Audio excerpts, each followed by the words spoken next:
Okay. Paano ba mag-sign up o gumawa nung tinatawag na MyHF area o sa ibang mga broker, ang tawag nila doon ay client portal. Dito sa ating group chat, meron tayong nakalagay na link. Yan, yung nasa group chat natin. I-press lang natin yan.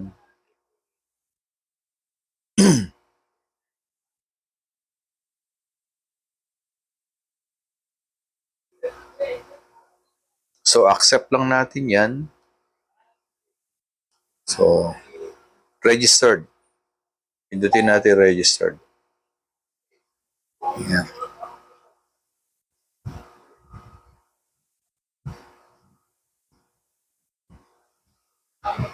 So, ayan. Hintayin lang natin. Ayan, nakalagay ngayon dyan. Register your account today. Make sure na nakalagay sa Philippines. Ano? Then, lagay nyo email nyo. Then, lagay nyo email. And then, the password. Siguraduhin nyo na tatandaan nyo lang yung password nyo. Ayan.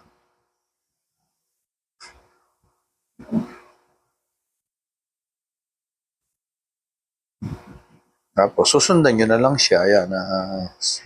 Try nating lagyan, ano.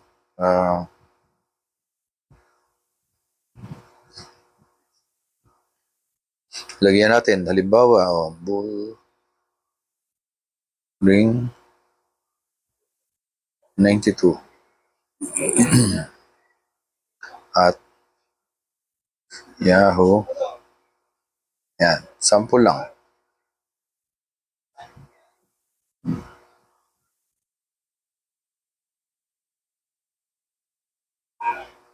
Then, password. 1, 2, 3, 4. Natin.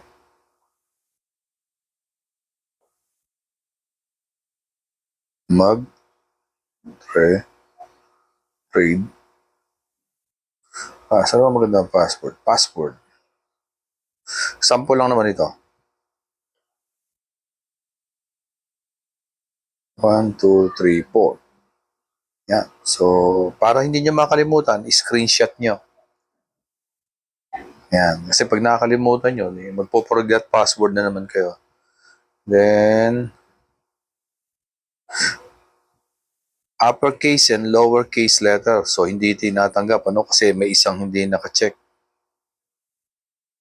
Ayun, di ba? Ayun, no? Hindi naka-check yung isa na yun. So, kailangan gawin natin yun.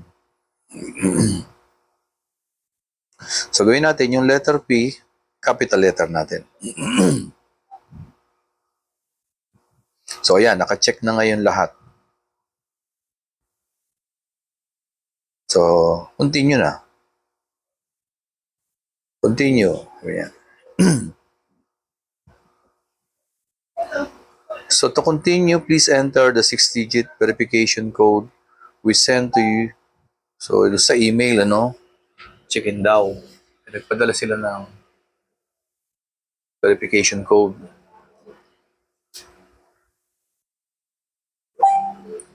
Ayan.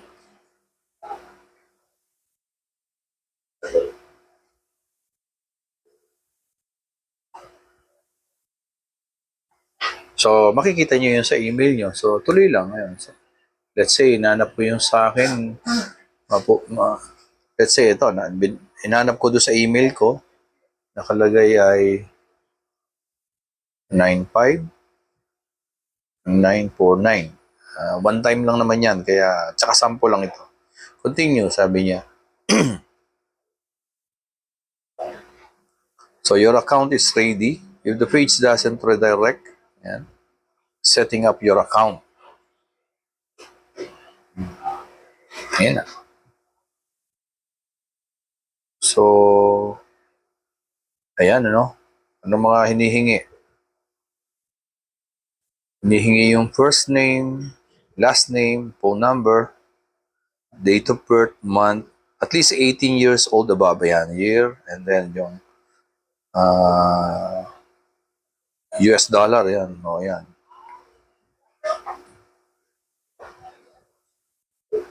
Tapos pag okay na, i-check nyo na, I have read, accepted all terms and condition. Tapos, continue. Ayan. So, hanggang mapupunta na kayo dun sa mga requirements.